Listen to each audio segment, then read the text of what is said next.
Hey guys, welcome back to the video series we're doing on our question and answer Bible study. These next 3 episodes are all going to be about questions that you guys had about angels, or more generally about spiritual beings. We'll talk about angels and demons and just the kind of unseen spiritual beings. This first episode, we're really just going to be giving kind of an introduction. We're going to define a few terms. And in the next 2 episodes, we'll be looking at the specific questions that you guys had about angels. This first recording got started just a few moments after our conversation had started, so you didn't really miss anything, you just had missed me ask the question, so how would you guys define angel? So that's where our conversation gets started in this video. Let's jump in. A heavenly angel?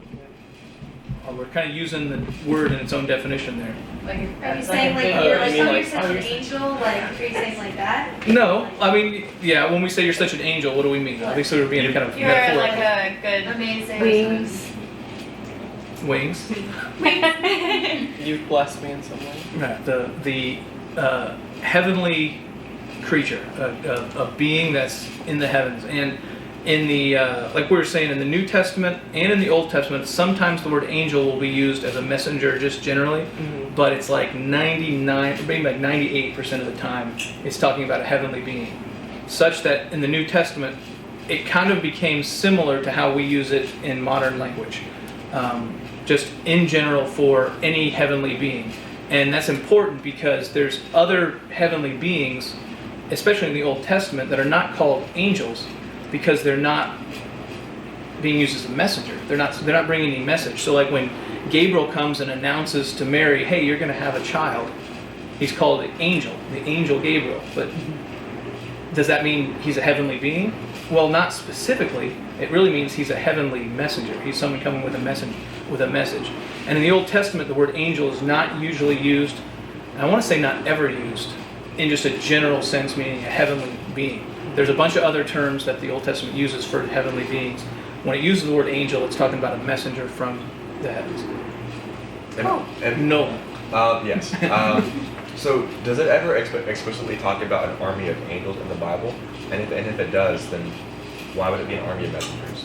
That's an excellent question. So in the Old Testament, it'll say the hosts of heaven. The word host just means a army. It's like the heavenly armies. In the New Testament, like when announced Jesus' birth, suddenly there was with the angel a multitude of the heavenly hosts, of the heavenly armies. It doesn't actually use the word angel there either.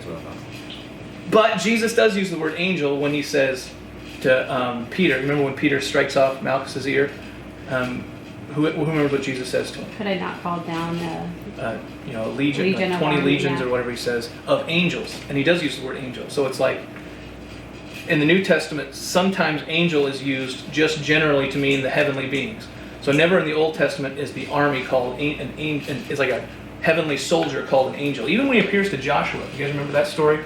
The angel of the Lord appears to Joshua. That's how everybody tells it. The text never calls him an angel. It says a man was before him, and he says, are you with us or with the enemy? He assumed he was a human being. And he says, no, but I'm captain of the heavenly armies, or of the Lord. I think they're the Lord's armies. So even though in the New Testament they might have just called him an angel, it's actually more specific to call him, something else. And angel was used specifically for messenger. But by the time the New Testament was written, angel kind of was also used as a catch-all for all of them. That makes sense so far? Yeah. When there was a person, Abraham, when they told Abraham that he was going to have a baby, that was an angel, right? Yeah, it was an angel brought the messenger, yeah. But when the... It doesn't say angel though, right? Or does it? I don't remember. I have to look that up. An angel. I think it does say an angel of the Lord. But either way, that would be a case where it would be a messenger, because they're coming with a message, so it makes sense it would be a messenger. Do you know about the man that wrestled with Jacob?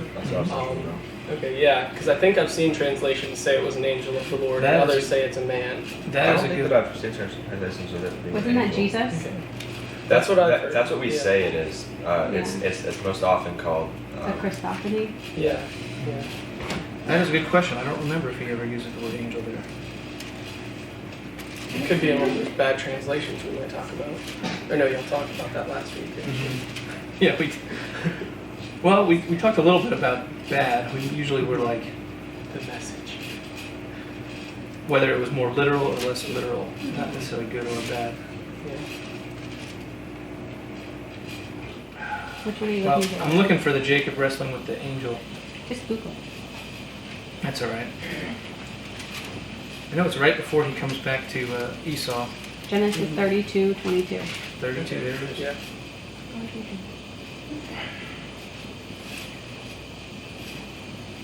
Yeah, it doesn't say angel. Yeah. New King James says man. Yeah. And the reason why they say it's a Christophany is because he says he has striven with God, and the man prevailed. So if he's wrestling a man, and it says that he wrestled with God, there's only one man that qualifies. Yeah. So that would be a. Everybody know what the word Christophany means?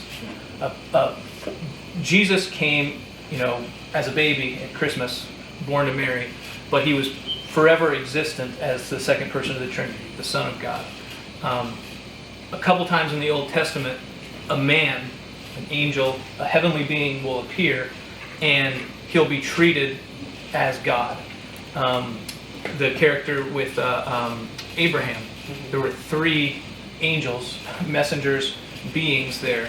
But then, as they're talking, they start talking to Abraham. One of them they start to refer to as Yahweh, as the Lord. And so it's like the Lord was there as one of those 3 beings. A lot of people think with Shadrach, Meshach, and Abednego in the fiery furnace, they say, I see a 4th man in there, and he has the appearance of the Son of God.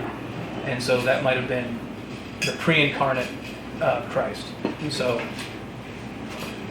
I'm confused. okay.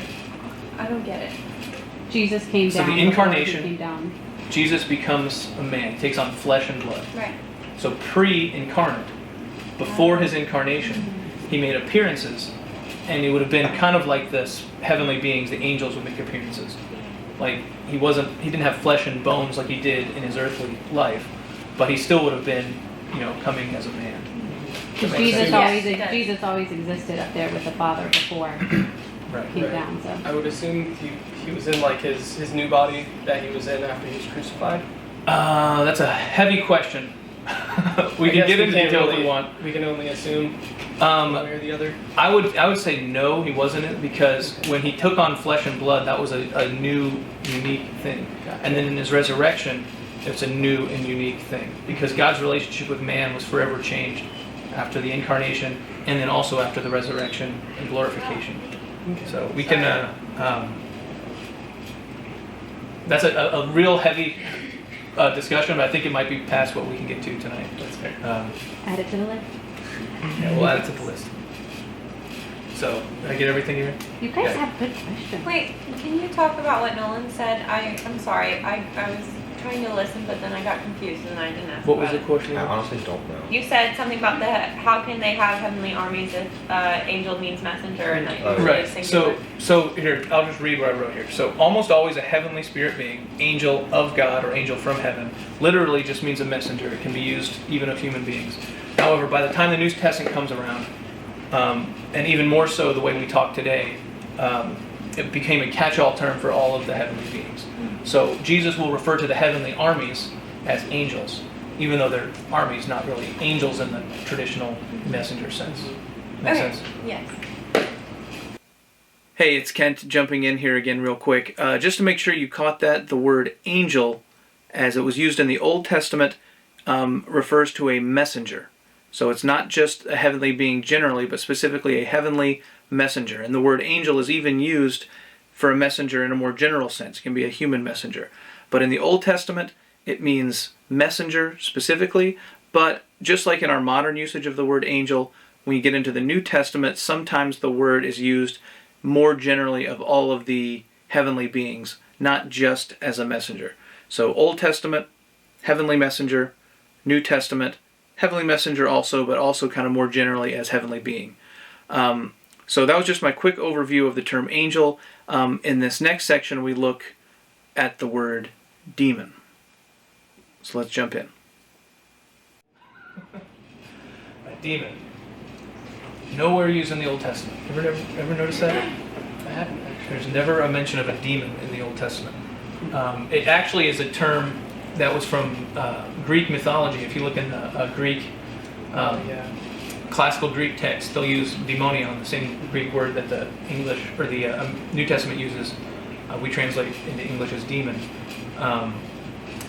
to mean these kind of messenger beings between the gods and humanity. They're kind of in between, half divine, half human creature. And so the New Testament kind of borrows that term and he uses it to describe these unclean spirits that were around when Jesus was in his ministry, and even also in the book of Acts, and Paul describes in 1 Corinthians about the demons. When you talked about the mythological literature, do you think that that's the same thing that Socrates meant when he was talking about his daimones? It's very possible, but I think that the New Testament borrowed the term. Like, they don't use it exactly the same way, because in ancient Greek, it wasn't a negative thing necessarily. Like, there were good gods, there were bad gods, they were nice gods, there were mean gods, they'd get angry, they'd be happy. And the demons would be the same. They're just kind of like, oh, this is one of Zeus's demons. It wasn't like in the New Testament, they're exclusively bad. Yeah. They're only unclean, evil. And the text will use the same word, unclean spirit, and then demon, like back to back, referring to the same. I use the example in Mark 5. Everybody know the story of the demoniac by the sea, and Jesus says, "What is your name?" He says, "My name is Legion, for we are many." And he casts them into the pigs, and they all run into the sea and drown. It starts off by saying, Jesus stepped out of the boat. Immediately there met him out of the tombs a man with an unclean spirit. And so it describes it as an unclean spirit. Then when it gets down, it says, they found the man, the demon-possessed man, the one who had the legion, sitting there clothed and in his right mind. Verse 15. So like unclean spirit, demon, kind of the same thing. So has a kind of a meaning in antiquity, but in the New Testament it's kind of used synonymously for just unclean spirit. Something weird about them, Matthew 12. Anybody happen to know what that's referencing? 12 verse 43. The pigs? Good guess. When the unclean spirit has gone out of a man, it passes through waterless places seeking rest, And then it goes back to but finds none. Then it says, I will return to my house from which I came. When it comes and finds the house empty, swept, and put in order, it goes and brings with it 7 other spirits more evil than itself. And they enter and dwell there. And the last state of the man is worse than the first. So it's like while he's outside of the body, it's like he's in a dry, waterless place, and he's like looking for a place to reside. He's like, let me go back and I'll bring more evil spirits with me. So it seems like they want to be embodied. Or do they want to be in water? If you can take the water literally, it could be, that's why the pigs rushed into the water, because they're looking for water. I take the water there as kind of a metaphor. It's like they're going through waterless places seeking rest. Like they are without a body the way a man is without water. Gotcha. After the Sermon on the Mount, and Jesus, I think Peter tries to heal the demon-possessed boy, it says that boy kept trying to drown itself. So, Yeah, he's also cast himself into the flames. Yeah. Right. Yeah, so that could all be another indication that they actually like water. There's That's so strange. I never thought about that. I have a question that's a bit off topic, but I just kind of popped into my head when it says unclean spirit referring to a demon. Do you think that we as humans have spirits, and if so, would that infer that we are inherently clean-spirited? That's a really good question. So, do human beings have spirits? The answer is yes. It's kind of subjective as to what you like your own definition of it, but I think that like as Christians we can come to a conclusion that's yes. Right. Yeah. And according to the New Testament, like, may the God of peace sanctify you wholly. May your whole spirit, soul, and body be presented blameless before Christ Jesus. Romans 8. His spirit bears witness with our spirit that we are children of God. So there's a human spirit that's independent of the Holy Spirit, because His spirit bears witness with our spirit. So yeah, as human beings, we do have a spirit. The unclean spirits, it seems, are different in that they're non-corporeal, like they don't have a body, but the fact that they want to be embodied has led to many many speculate. The scriptures don't actually say this anywhere, but this actually relates to the giants, so I might hold off on this. Anyway, the giants from Genesis 6 that we'll touch on in a minute. When human beings die, the Old Testament refers to Sheol as the place of the dead. The New Testament uses the word Hades as kind of the same thing. And those who die in the Lord go to there's after the Lord rose from the dead. It seems to indicate that the spirits that were in Sheol that were saved went up to heaven to be with Him, which is why today the spirits of believers are absent from the body and present with the Lord. But the ones who aren't are still in Hades or Sheol, awaiting the final judgment. Gotcha. There's not really a place where. So, Hades, humans. There's another place referred to in Jude that says the spirits in prison. He chained them in, and it says Tartarus, Tarturus, I think. But that's another term borrowed from Greek literature, Greek mythology, which was in Greek mythology, it was the place where the Titans were held. Right. Like if you know the story of the Titans rebelling and the gods having a war with them, humans go to the underworld or to Hades, but the Titans were bound in Tartarus, which is, they said, Tartarus is as far under Hades as Hades is under the earth. And so when the New Testament borrows that term, it's like the place where the evil spirits or perhaps the fallen angels would be bound was in Tartarus. But so you have a place Tartarus, you have a place Hades. Where do the half human, half angels go? Right. We don't know. Do they go to Hades? Do they go to Tartarus? One theory is their spirits are just around, and they're unclean, and they're looking for bodies. Sydney looks very concerned. I was just It is kind of concerning. And Like, so that's one of the theories on who all No these home. unclean spirits are, especially in the as the Son of God's walking around, and all of a sudden, like there's not a demon mentioned in all of the Old Testament. Suddenly, it's everything Jesus is doing. It's a demon here, a demon there. So that's what 1,000 demons in this. So guy. is that what they think? Is that what the unclean spirits are? The half angels, half humans? That's one theory as to Theory. where these unclean spirits that wander around. So, what I'm getting is that the spirits embody a human who is willing to have intercourse with their dad. No. Angel. No. Intercourse with angels is in the Old Testament. You can't I'm do that anymore. so confused. Okay. Sorry, I'm lost. Yeah, who do they embody? Okay. Okay, we're not on that. I got you. No. Okay, sorry. The spirits were the spirits of these giants. The giants died off, Oh. right? And so a human dies, his spirit goes to Hades. Gotcha. An angel rebels, he is bound in Tartarus. But where does a half human, half angel go? He doesn't have a place. So the theory is his spirit wanders, is just on the earth, and can mess around with humans. And the more connected they get with a human, the happier they are, because they want to have something to do with the body. Which makes sense if they were once. Again, human. the scriptures don't ever explicitly say that. That's kind of a speculation, but I think it's as good of a speculation as any as to where these, because it never talks about when God created the demons. Savannah, where are you going? What'd she say? Sorry, I thought she was going home. That's all She's right. gotta touch her. What'd she say? Home. No, she's getting something on the bar. Got something, Sawyer? With the Giants and like the mixed breed, basically. Yeah. When they go, is it purgatory? So purgatory is a Roman Catholic doctrine that is basically for believers before they would be able to go to heaven would still have some sin that they have on them that needs to be purged out, hence purgatory. So only believers would go to purgatory, and that's Roman Catholic doctrine. I don't think that's true.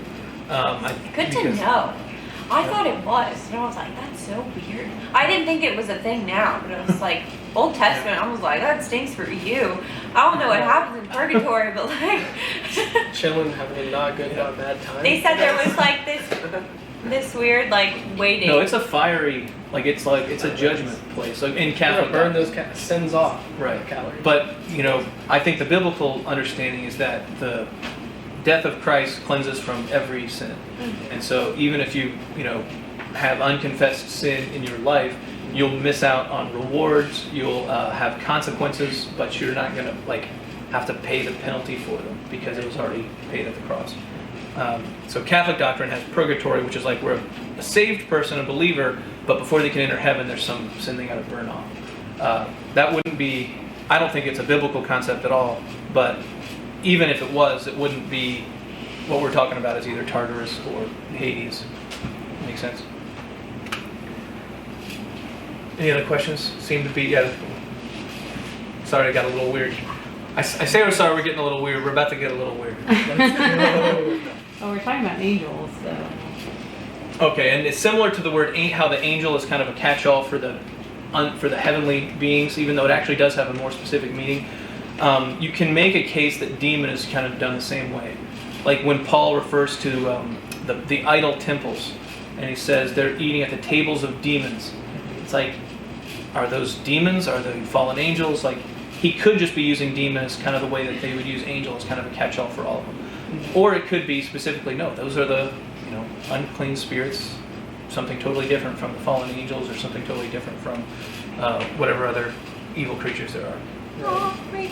Can I write One this? thing that I kind of thought of when Nolan was asking his questions about human spirits is whether a human spirit can become unclean and be on the same level as what you talked about for the half-breed demons.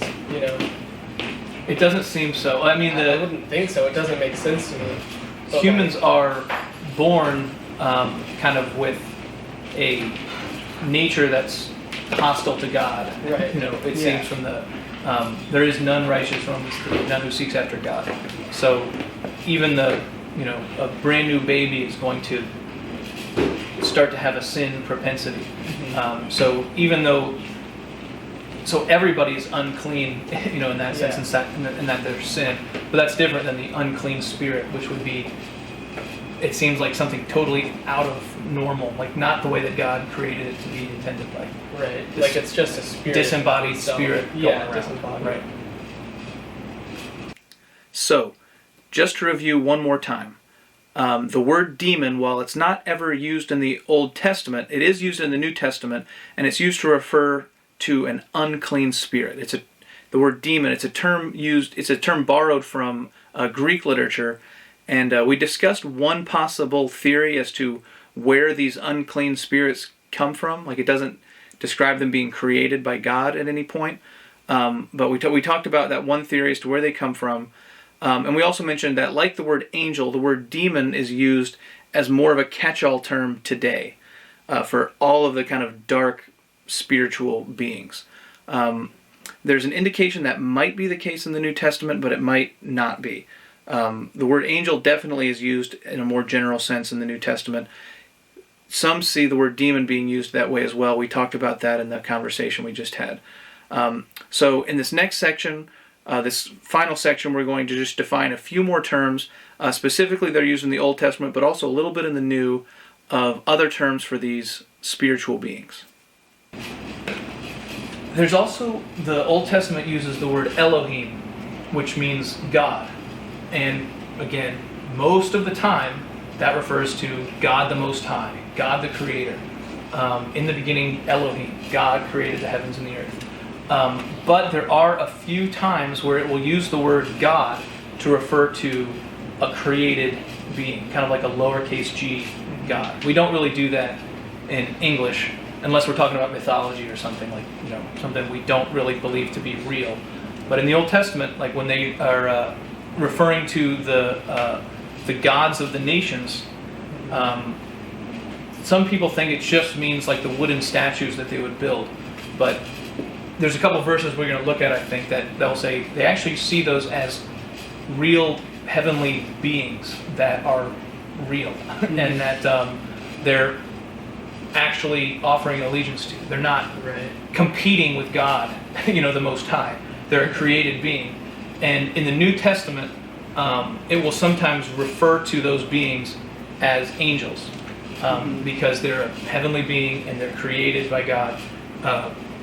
But the Old Testament will occasionally use the term Elohim to refer not just to God the Most High, but to other, small g gods. So that's like a real thing. Yeah. Like, wouldn't you say that, like John the Baptist was? I mean, John the Baptist was. What was the word that you just said? An Elohim? Yeah. Why would John the Baptist be an Elohim? I don't know. It just seems like like a really good guy throughout the Bible. Yeah, who gets to be a god?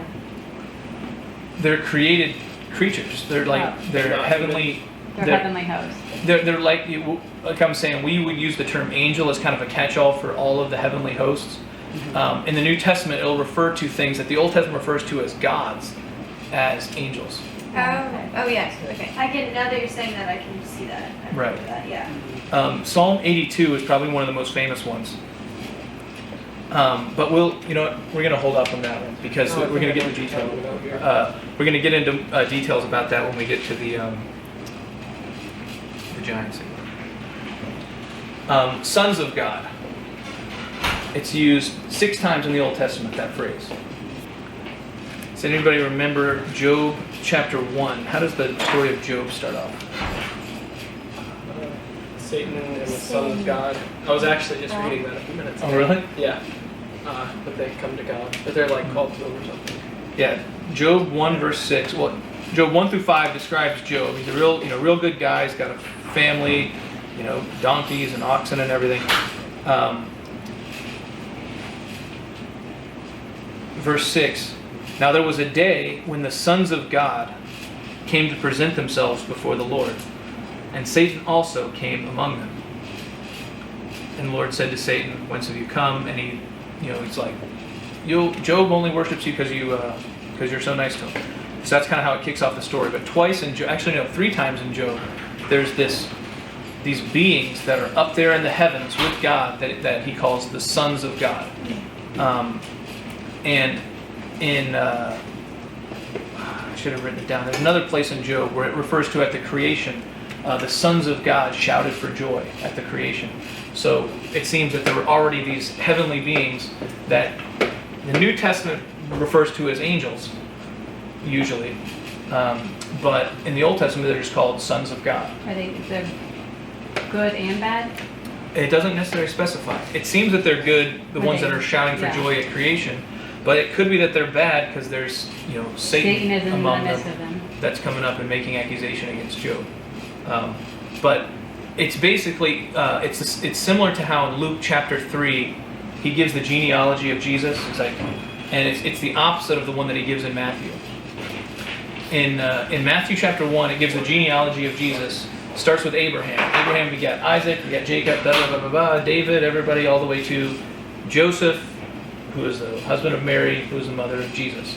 Well, Luke, it goes reverse. It starts with Jesus, and it goes the son of Mary, and then and it doesn't stop at Abraham. It goes all the way back to him, the son of Seth, the son of Adam, the son of God. And so it refers to Adam as a son of God. Why would he refer to Adam as a son of God? Without looking up at the screen. I mean, he was created. I immediately looked up. You can just tell me not to. Now I got to. I would just say Adam was not created from a man and a woman, but directly from God. Right, he was from dust a and direct God's creation breath. from God. Yeah. It wasn't like God created this man who fathered him. Yeah. And it seems that's the usage of the word son of God, because these heavenly beings don't have any parents or anything. They're just each a unique creation of God. And so when he says there's the sons of men, the daughters of men, they're the sons of God, would be these heavenly beings that are just uniquely created, each one for God. And it's, so 3 times in Job and then twice in Genesis 6 they're referred to. Go ahead. So, sons of God and gods. So, gods are, you said, in the Old Testament, usually referred to as like angels, right? And then sons of God, you're saying, are different things than they're heavenly beings sitting with God? It could be that they're referring to this. So there's the word Elohim, which can be used for God the Most High, or it can be used for these other beings. Sons of God is any being that's directly created by God. So the Elohim of Psalm 82 might well be the same creatures as the sons of God in Genesis 6, because the word God often is used with relationship, and we can get into more detail with this if you want, but usually when it says the gods, it'll be referring to the nations, like the gods of these various places. And in Psalm 82, God is specifically rebuking them for the way that they're mishandling the nation that they were entrusted with. So the gods of the nations might well be the same as the sons of God in Genesis 6 or in Job chapter 1. Make sense? This is the terms principalities, powers. Everybody ever heard those terms? Ephesians 6. We wrestle not against flesh and blood, but against the principalities and powers in the heavenly places. Similarly, the book of Daniel refers to the prince of Persia. Like, who's the prince of Persia? Well, he's the guy that's wrestling with Michael the archangel. It's like, what? It's like, so they'll refer to these rulers as, and what in the New Testament again, they'll often refer to them as angels, but they'll also refer to them as principalities and powers. It seems to indicate that in the evil spiritual forces, the ones that rebelled against God seem to have their own hierarchy, and they seem to have their own assignments, because this one wasn't just, he was an evil spirit being, but he was specifically related to Persia.